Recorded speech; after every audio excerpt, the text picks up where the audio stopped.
Hello everyone. Previous lecture में हमने consideration part start किया था कि इंडस्ट्रियल इलेक्ट्रिफिकेशन में हम लोग क्या क्या टर्म्स किस किस बेसिस पे हम लोग कैलकुलेशंस कर सकते हैं, मटेरियल्स इक्विपमेंट्स का सिलेक्शन कर सकते हैं। ठीक है, तो क्या क्या कंसिडरेशंस होना चाहिए था। तो हमने करंट बेसिस पे हमने मोटर करंट बेसिस पे हमने स्टार्टर्स एंड केबल्स का सिलेक्शन किया था। यहाँ पर हम कंडुइट्स का सिलेक्शन करेंगे। ठीक है, स्टार्टर देखेंगे, स्विचेस देखेंगे। तो जिस तरीके से हमने डोमेस्टिक एंड कमर्शियल इंस्टॉलेशन में हमने कंडुइट का सिलेक्शन किया था, तो यहाँ पर भी सेम मैनर में हम कंडुइट का सिलेक्शन कर सकते हैं। ठीक है, तो कंडुइट का सिलेक्शन करते वक्त जिन बातों का हमें ध्यान रखना है, दैट मीन्स आपको मेनली 3 पॉइंट कंसिडर करना है। ठीक है, like number of cables to be installed. आपके कंडुइट जो आप यूज़ कर रहे हैं, उस कंडुइट के थ्रू आप कितने नंबर ऑफ़ केबल या नंबर ऑफ़ वायर को रन कराने वाले हैं। ठीक है, तो इस बेसिस पे साइज़ ऑफ कंडुइट वैरी करेगा। Second point we should consider that is the cross sectional area of the cable. ठीक है, ये भी आपका मैटर करता है कि नंबर ऑफ़ केबल्स आपको मालूम है, बट क्रॉस सेक्शनल एरिया भी मैटर करता है। ठीक है, कि क्रॉस सेक्शनल एरिया अगर ज़्यादा है तो आप कम नंबर ऑफ़ वायर्स कंडुइट के थ्रू रन करा सकते हैं। क्रॉस सेक्शनल एरिया कम है तो आप कंपैरेटिवली ज़्यादा नंबर ऑफ़ वायर्स या केबल्स रन करा सकेंगे। ठीक है, तो क्रॉस सेक्शनल एरिया हमें मालूम होना चाहिए। एंड थर्ड पॉइंट पता होना चाहिए, that is permissible conduit fill, है ना। यानी कि आप जो जिस साइज़ का कंडुइट यूज़ किए हैं उसमें परमिसिबल नंबर ऑफ़ वायर्स क्या होना चाहिए। ठीक है, परमिसिबल अगर हम 3, ठीक है, एक इस तरीके का कंडुइट यूज़ किया है जिसमें मैक्सिमम 3 वायर रन करा सकते हैं। ठीक है, तो इन तीन वायर का क्रॉस सेक्शन क्या होना चाहिए।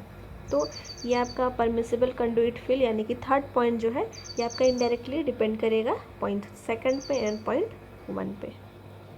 ठीक है, तो इन तीनों पॉइंट्स को कंसिडर करते हुए हम लोग साइज़ ऑफ कंडुइट डिटरमाइन कर सकते हैं। तो ये आप डिसाइड करते हैं टेबल के हेल्प से। ठीक है, आपको स्टैंडर्ड टेबल दिया हुआ है, तो यहाँ पर आपको number of size of cable दिया हुआ है। ठीक है, diameter and cross sectional area के टर्म में यहाँ पर आपको ये साइज़ ऑफ कंडुइट मिल जाएगा। ठीक है, साइज़ ऑफ कंडुइट है इस रो में। एंड आपको यहाँ पर इस सेक्शन में आप कितना नंबर ऑफ़ वायर्स हम लोग फिल कर सकते हैं, रन करा सकते हैं कंडुइट के थ्रू। ठीक है, पर्टिकुलर साइज़ ऑफ कंडुइट में, तो वो आपको यहाँ पर दिया हुआ है। तो जैसे हम लोग प्रीवियस लेक्चर्स में भी देखे थे, प्रीवियस जो आपका चैप्टर था उसमें, तो सपोज़ अगर आप एक 10 mm स्क्वायर वाला वायर आप यूज़ कर रहे हैं वायरिंग के लिए। ठीक है, इंडस्ट्रियल में आप ज़्यादा mm स्क्वायर वाला, ज़्यादा क्रॉस सेक्शनल एरिया वाला का आपको रिक्वायरमेंट पड़ सकता है। 3 फेज़ हम लोग यूज़ करेंगे यहाँ पर। ठीक है, तो जस्ट फॉर एग्जांपल अगर हम 10 mm स्क्वायर वाला केबल का यूज़ करने वाले हैं, वायर का यूज़ करने वाले हैं फॉर वायरिंग। ठीक है, तो इसके लिए आप 16 mm डायमीटर वाला कंडुइट आप सेलेक्ट नहीं कर पाएंगे। ठीक है, क्योंकि यहाँ पर आपको ये ब्लैंक है, तो आप 16 वाला यूज़ नहीं कर पाएंगे। ठीक है, अगर आप एक केबल भी रन कराएंगे या 2 केबल भी रन कराएंगे तो आप 16 mm डायमीटर वाला यूज़ नहीं कर सकते। ठीक है, इसके लिए आपको 12 mm वाला आप यूज़ कर सकते हैं। ठीक है, यहाँ पे दिया हुआ है। तो 12 mm डायमीटर वाला आप कंडुइट अगर सेलेक्ट करते हैं तो आप मैक्सिमम 2 वायर इसमें से रन करा सकते हैं। ठीक है, तो आप यहाँ पर देख सकते हैं आप 2 वायर 12 mm डायमीटर वाले कंडुइट में रन करा सकते हैं। अगर आप 25.4 mm डायमीटर वाला सिलेक्ट करते हैं तो यहाँ पर आप 5 या 4, ठीक है, यहाँ पर दिया हुआ है, अगर आप इस डायमीटर का या इस डायमीटर का यूज़ कर रहे हैं तो आप 5 या 4 केबल रन करा सकते हैं इन 25.4 mm डायमीटर ऑफ कंडुइट में। ठीक है, सेम इसी तरीके से आप यहाँ पर सिलेक्ट कर सकते हैं, लाइक 35 mm स्क्वायर वाला अगर आप सिलेक्ट कर रहे हैं तो आप 2 केबल रन करा सकते हैं किसमें। ठीक है, 31.8 mm डायमीटर वाले केबल में।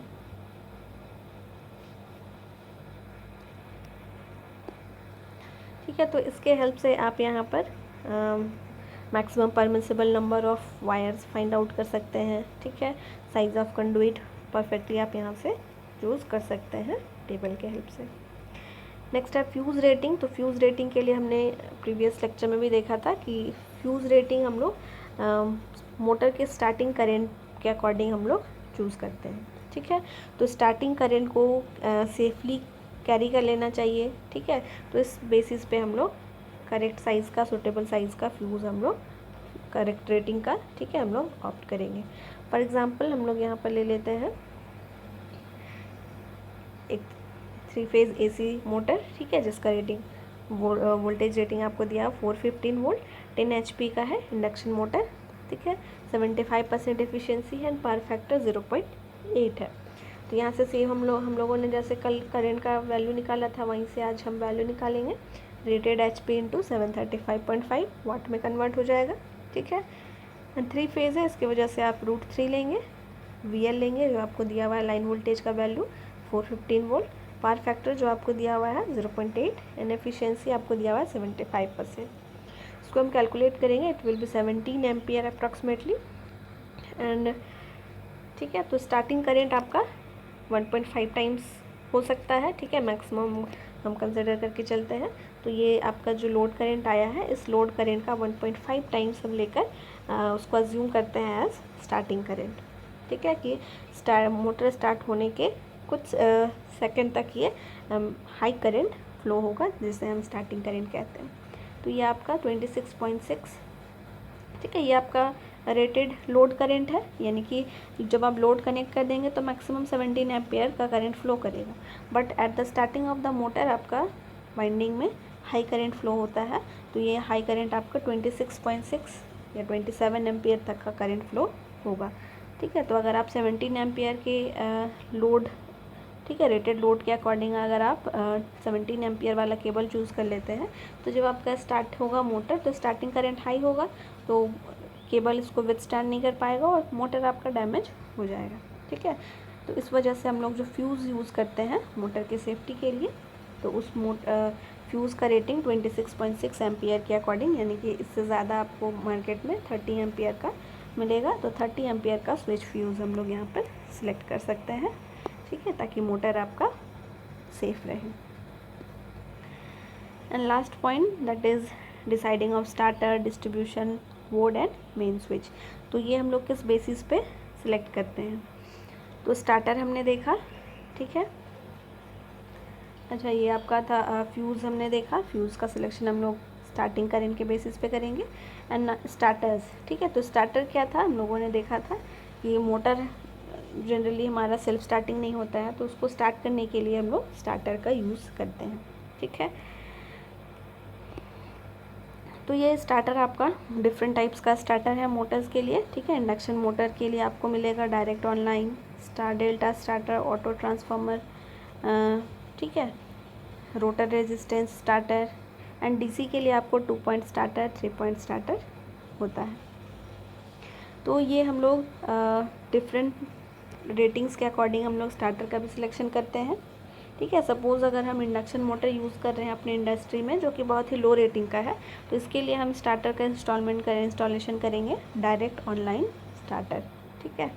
इंडक्शन मोटर थोड़ा ज़्यादा रेटिंग, मीडियम रेटिंग का अप टू 15 HP तक का अगर हम इंस्टॉल कर रहे हैं इंडस्ट्री में अपने, तो हम यहाँ पर स्टार डेल्टा स्टार्टर यूज़ करेंगे इस मोटर को स्टार्ट करने के लिए। इंडक्शन मोटर और हाई रेटिंग के लिए हम auto transformer type starter use करते हैं, slip ring type induction motor, ठीक है, ये आपका कंस्ट्रक्शन बेस्ड टाइप है इंडक्शन मोटर का स्लिप रिंग।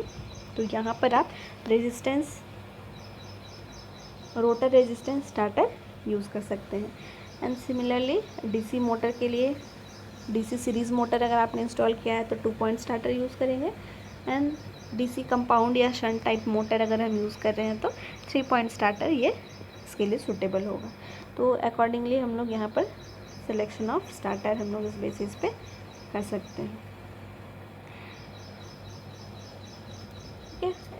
डिस्ट्रीब्यूशन बोर्ड का सिलेक्शन हम लोग कैसे करते हैं, तो डिस्ट्रीब्यूशन बोर्ड यानी कि डिस्ट्रीब्यूशन बोर्ड का जो आउटगोइंग होता है, आउटगोइंग वायर्स होता है, वो डिपेंड करता है कि नंबर ऑफ़ सब सर्किट्स पे, ठीक है, आप कितना नंबर ऑफ सब सर्किट इस डिस्ट्रीब्यूशन बोर्ड से कनेक्ट करने वाले हैं।